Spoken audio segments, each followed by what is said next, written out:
Welcome to the Michigan Golfer Show. Join us each week as we explore the people, the places, and the events that shape our great game. Is to say it's tea time in Ann Arbor. When you take a look at a professional event that has been brought here by an individual, I think that's something. And I'm going to give Keith a lot of credit. I've seen a lot of great administrators and seen a lot of great ops people, but honestly, what Keith and his wife Amy Carbo have been able to do to bring this to Ann Arbor and play at Travis Point Country Club with that great group has done an unbelievable job of hosting this.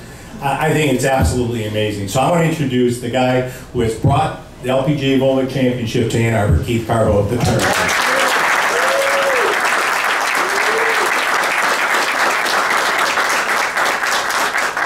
Thanks, Bruce. Bruce makes you feel good, doesn't he? Well, welcome to the third annual LPGA Volvik Championship Media Day here at Bruce Chris. Thanks to Buzz and the whole crew here. This year's flown by, and it's definitely tea time. We're very, very excited about what we have in store this year. We have some great momentum, some fantastic support from the community, and several new partnerships, and we couldn't be more excited. In 19 days, we'll host 144 of the world's best female golfers for a week-long internationally televised sporting event. As Bruce mentioned or alluded to, this kind of started out as a dream, and we're building something great here. I'd like to thank our staff. People don't realize this, but we work on this all year long. It's not just a couple weeks before the tournament. Bruce, Spotty, Amy Carbo, Paul Zayaps. Newly joined this year is Chris Parker. And we have two fantastic interns currently. We'll have several more. You'll see them running around the course, but the two here are Abby Zacharias and Alexa Alonso. We continue to host one of the best tournaments on the LPGA Tour, and that's not just us talking. That's the media, that's the Golf Channel, that's the LPGA, that's the players. They truly enjoy coming to Ann Arbor. The title sponsor of any professional golf tournament is the one that's in the spotlight. They help make things go, and they're the ones that benefit from the tournament. And I'd like to introduce from Volvik USA, their national sales manager, Joe Young. Invite Joe to tell us a little bit about the success story that they've had as our title sponsor. Joe, come on up. We're here at Media Day for the Volvik Championship here in Ann Arbor. And we're here with Joe, the national sales manager for Volvik. So Joe, tell us a little bit about the tournament, Volvik, all the good stuff happening with your company. Well, it's been a real joy for us to be involved in this tournament. Being the only equipment golf company sponsoring a tour event in the United States is really special for us. And, you know, over the last 2 years, we have seen our worldwide market share double. And it kind of began with a groundswell here in the United States in Michigan. So the accounts and facilities and the patrons of Michigan have really supported us in turn. It's been very nice. Well, I think, Joe, correct me if I'm wrong, but I think Volvik is like the #1 ball used by the Asian players, or it's #1 in Korea or something. There's some kind of statistic there where you guys hold a really strong market share. Yes, for the Korean players, and we're very strong in the LPGA Tour as well. We are the #1 colored golf ball in sales worldwide, and as we expand our line to include slower swing players, we have a very broad selection of golf balls now for every player, which is great. And that's not slower swing players, not like you or me, right, Joe? No, slower than that, Phyllis. Anyway, so the tournament has been in Ann Arbor. This is the third year now, and Volvik has been really involved. They've increased, the viewership on TV. It's like phenomenal. So give us your opinion just a little bit on that and how a tournament like this can affect a sponsorship, regardless if you continue it down the road, but it definitely, a sponsorship of a tournament definitely helps the sponsor, right, Joe? Oh, it's been wonderful for us. It's like a groundswell. So when the community's involved and they're a smaller event and you have local businesses involved, everyone takes it personally. They internalize it. It becomes their event. And we have volunteers in the hundreds and more than we can actually handle. So it's kind of like a homegrown event, and people take it to, treat it as if it were their own. Thanks for being with us, Joe, and have a great tournament. Thank you. We are here today at the Media Day for the Volvik Championship. And John is going to tell us why Mott Hospital decided to partner with the Volvik Championship here in Ann Arbor. Welcome, John. Thank you. I saw that this was a great opportunity to raise funds for children, specifically related to research on congenital heart defects. I knew that the Volvik Championship was growing in its scope and has really been embraced by the community of Ann Arbor and Washtenaw County. And that opportunity to utilize that international flavor and really bring some brand name recognition to Mott Children's Hospital and bring those resources to the children to help secure their futures, I mean, it looked to me like a no-brainer. Well, John, we did see some footage earlier, and I'm sure there's like some really awesome stories about how you have definitely helped children, not only here in Michigan, but around the world, right? So can you kind of just give us one cool story that you might share? Well, I think we've had many successes, fortunately, and about 50% of our patients come from outside this local area, from across the country and across the world.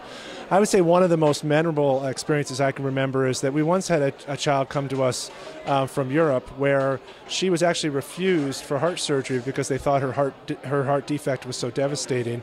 And her parents, fortunately, were savvy enough to get on the internet and look around, and they identified Mott Children's Hospital and our heart center. They brought her all the way from England to Ann Arbor, and we were fortunately able to save her life and do a surgery. Subsequently, she has led a full, wonderful life. She's now in her 20s. She's going to nursing school and giving back to her own community.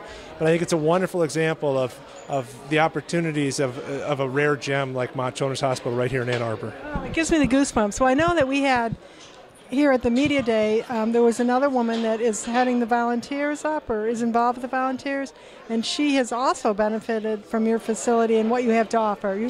She said you guys saved her life. Right.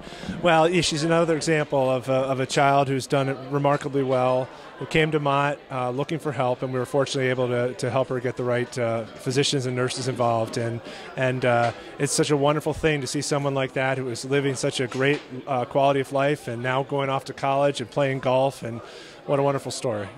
So, John, do you foresee you guys, even though Volvik is not going to be involved this year, will you continue your partnership with the tournament? Definitely. We've just started in our first year with a Pro-Am the Monday before the tournament, and we're going to try to grow that each and every year, and hopefully we can actually expand that to a full relationship with Mott Hospital in the future for the parent tournament. I really envision that someday maybe this could be the Mott Championship, and that would be fantastic. So we look forward to that kind of partnership. Well, viewers, stay tuned because you never know what's going to happen next year. We're here with Bill Newcomb, who designed Travis Point, the site of the Volvik Championship, for the last 3 years now. And Bill's going to tell us a little bit about the course and how exciting it is for the players, probably some comments from the players that you've gotten since the tournament's been there, right, Bill? I have gotten some comments. We stuck around last year and got to talk with several of the girls, and they're very forthcoming. They're very honest, which is a good thing. The best thing I liked as an architect, apart from what they were saying, it was how they were playing. And they were 12 under, I think, winning score last year. Every architect likes to have a few under par as a winning score, but not 25 under. So I thought, oh, I'm in the middle there. That's good for me. So you don't need to make it more difficult, right? Yeah, that's right. That's right.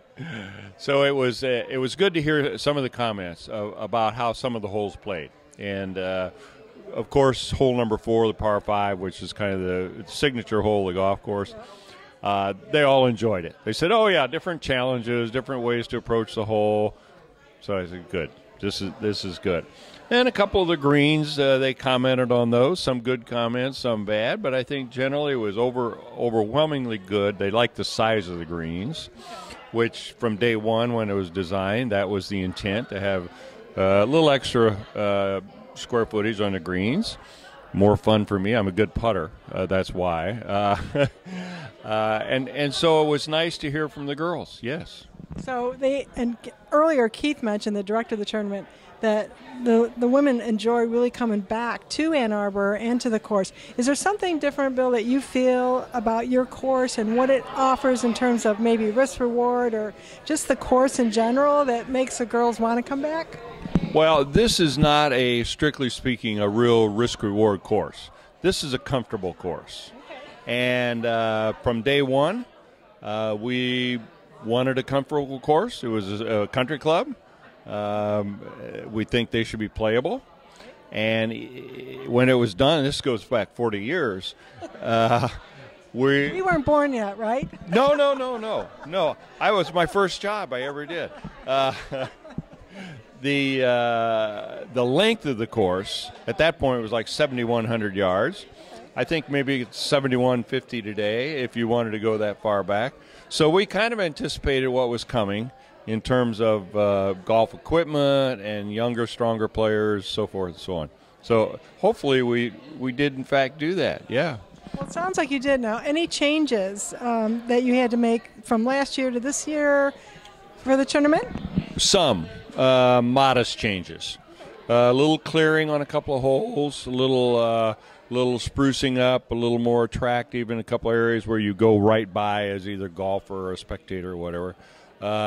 Minor things, but I think important things visually. And do you think having the tournament here, Bill, has increased like awareness of Travis Point, possibly getting new members, the community a little bit? What has it done for that aspect of the game? I think on a regional scale it's done a lot. I think a tremendous amount. But I think also on a national scale, I travel quite a bit, actually, and I'll get comments about having seen the TV show in Travis Point, and so I think both, regionally and national, so that's a good thing, I think. So it's putting Ann Arbor and Travis Point and Bill Newcomb on the map.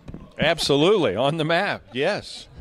That's great, Bill. Well, thank you for being with us today, and we hope that the tournament is successful in 2018.